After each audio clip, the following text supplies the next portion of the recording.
Hey everybody, Gurmy's Coaster Yard here, and this is not how I wanted to start the 50th episode of Germanator Studios. Not at all.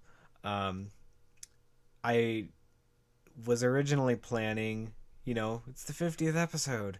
We were going to have a lot of fun, get back to work in the park, starting our aviation themed section, and I was going to make a special announcement too. I was going to use the in game custom billboards to create custom signs, custom logos for all of the major rides and attractions. And I was really excited to work on that too.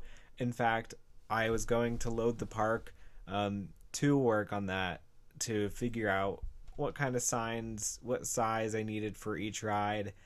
And the game crashed.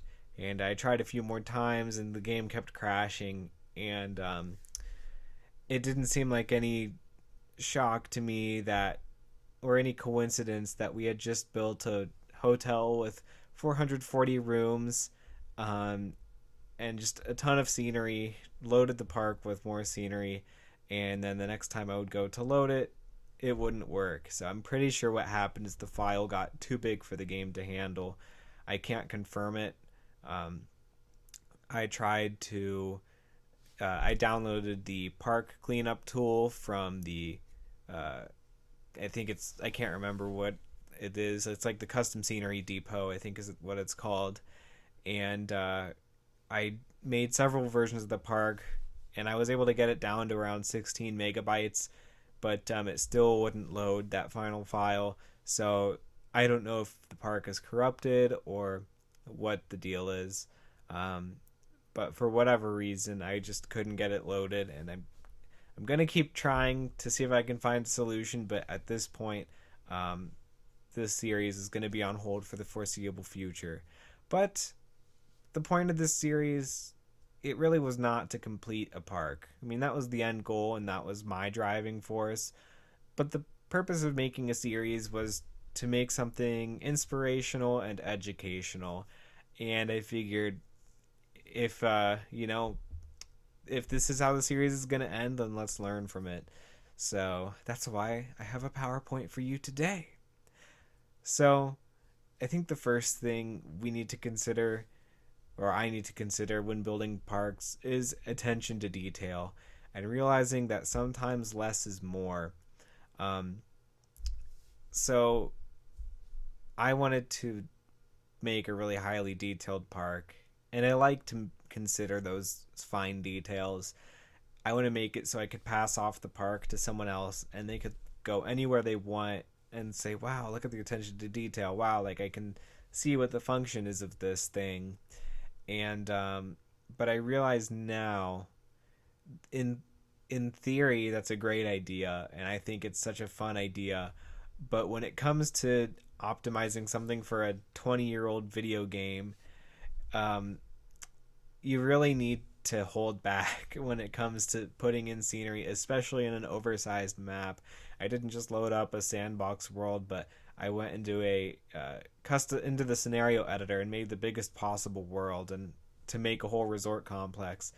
Retrospectively, and in the future, I think I'm only gonna go with the default size sandbox world for now. Less is more. And building off of that, going forward, I want to try using the zoom method, which is what I'm calling it. And the zoom method to me is a design hierarchy. So it's basically this order of five things, in this order in which you want to design things and consider things. So in the example of the hotel, the first thing we want to consider is what will be seen. And that's, of course, the hotel structure. No matter where you are, as long as you're in normal mode in RollerCoaster Tycoon 3, I mean, that structure is more or less visible. Hard to hide, okay? But it needs to be there to tell that story. Then what needs to be seen? Well, if the hotel is there and it's accessible, we need to have exterior details. And we need to make it look good when people are flying up towards it. Then the third consideration is what can be seen. So if you're going to put windows on a build, that's really my main consideration here, is what can be seen through the windows. So, for instance, in our rotunda, because that had windows along the top, we had elevator shafts in there, and doorways, and balconies. And I mean, the rotunda's relatively visible within the parameters of that structure itself. Then, the other thing to consider is what might be seen. And this is where we start to get into the details that maybe you shouldn't include these. So things like interiors, whether they're complete or incomplete. What might a player see when looking at your RollerCoaster Tycoon builds? If we left the hotel completely empty on the inside, it would still be accessible, and a player can zoom their camera into it, and see that it's completely empty and it's just a shell of a building. And another thing I thought about is stairwells. Those are relatively confined, and they don't really, even if you zoom into that rotunda area we built, you don't see the stairwells. They exist, but they're their own closed off sections. But those are just things where it's small details where you could get away with excluding them. And then what won't be seen. So everything's smaller than that.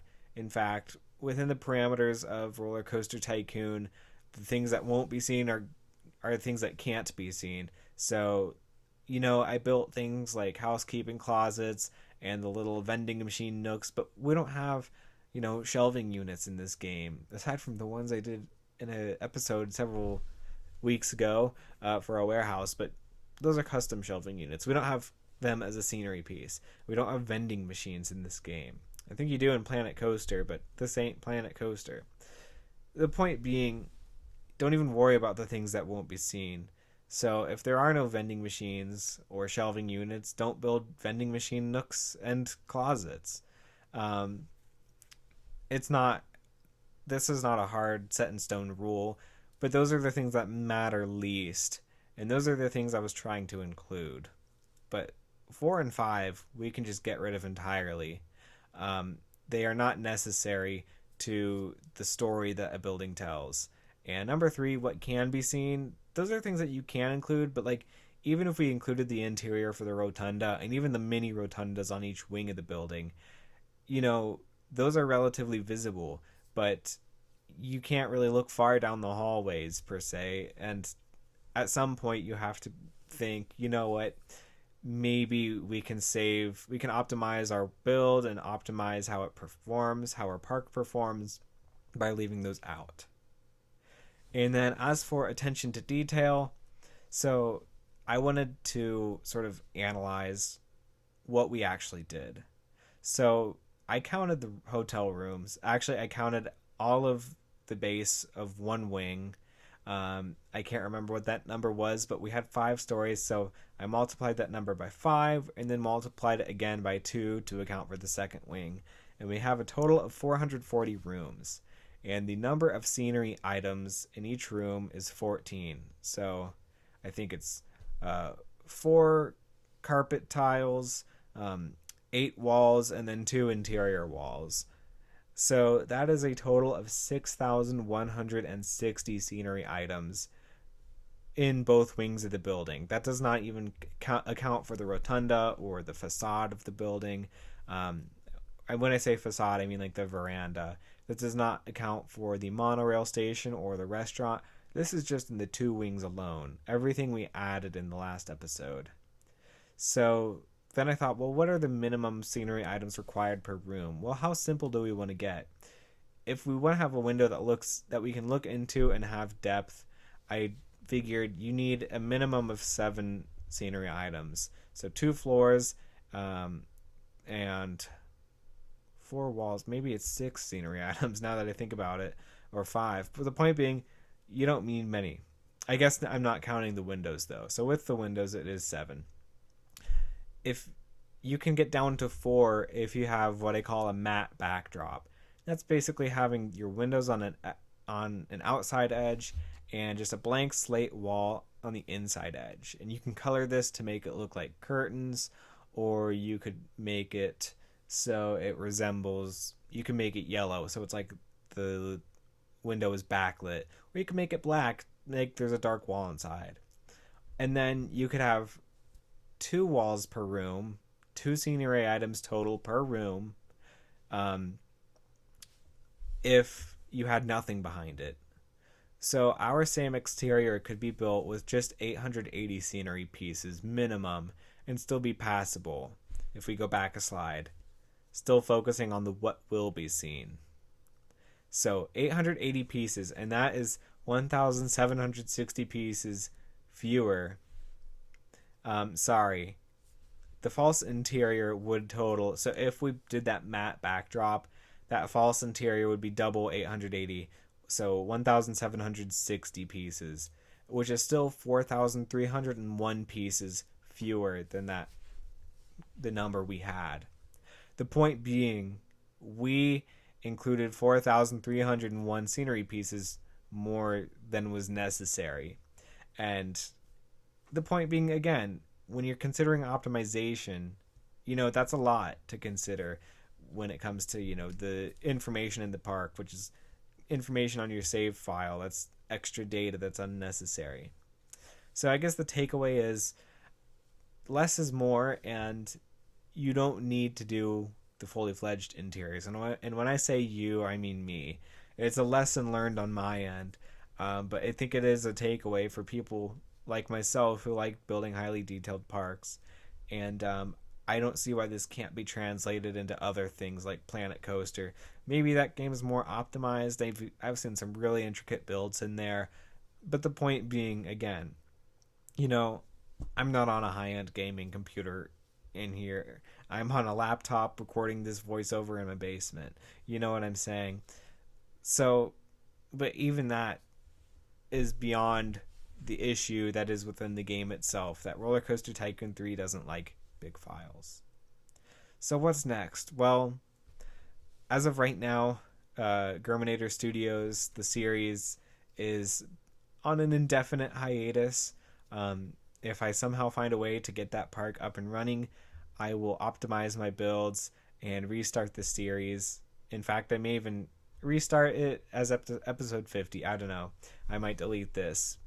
I might not, actually, because this is a good learning opportunity.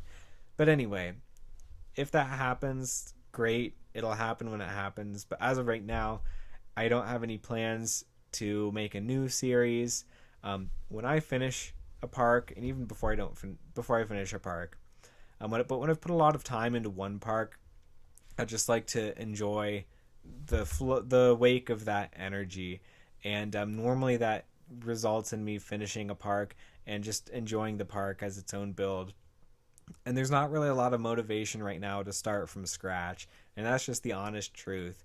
I'll finish a park and I'll go anywhere from 6 months to a year before I start working on a new highly detailed park in RollerCoaster Tycoon 3. And I have a number of smaller projects that I work on just for fun, just for my own amusement. But those are things that I wouldn't publish to YouTube. So as of right now, I don't have any plans to continue with a RollerCoaster Tycoon 3 series. However, more or less, I think I've accomplished what I set out to accomplish in making something, that is educational and inspirational. And we didn't get to a few things in this park. We wanted to do a water park, and I wanted to do a zoo. And those are things that I do want to explore in the future. So if I get to those sort of projects, I definitely will include them on the channel. But for right now, this will be my last upload for the time being. And I do have a No Limits 2 project in the works that is going to be pretty big. I'm expecting it to come out sometime, hopefully for Roundup 500 in September. So I'm looking forward to working on that, and that is probably what will occupy the bulk of my time that would have been spent working on RollerCoaster Tycoon 3. So with that, I want to thank you all very much for following along with this series, and it means a lot to me, those of you who watched it regularly and those of you who commented with words of encouragement. I so appreciate it, and those things make me want to keep doing RollerCoaster Tycoon 3 down the line. But for right now, I need a break from it. But don't worry about me. I really am not upset. Germanator Studios the very first Germanator Studios park I ever made. I lost it when my school computer that I was building it on got reimaged, and I had that motivated me to, you know what, I'm gonna make Germanator Studios number 2, but this one's gonna be even bigger and better, and it's gonna be the best park I've made yet, and it was. And every park since then, I've put my best effort into and taken the things I've learned from the previous park and just made the best park yet. So, following that logic, this being the 5th iteration of Germanator Studios, whenever we get to the 6th one, which I do intend on including you guys on, we're going to hold back a little bit in terms of physical size, but dang it, you guys, I think it's going to be pretty darn good. So, with that, I put together a little slideshow with the thumbnails, the YouTube thumbnails, because I deleted the screenshots because they were taking up space on my computer. So, enjoy some low resolution photos in memoriam of Germanator Studios, and I will see you guys in the next one.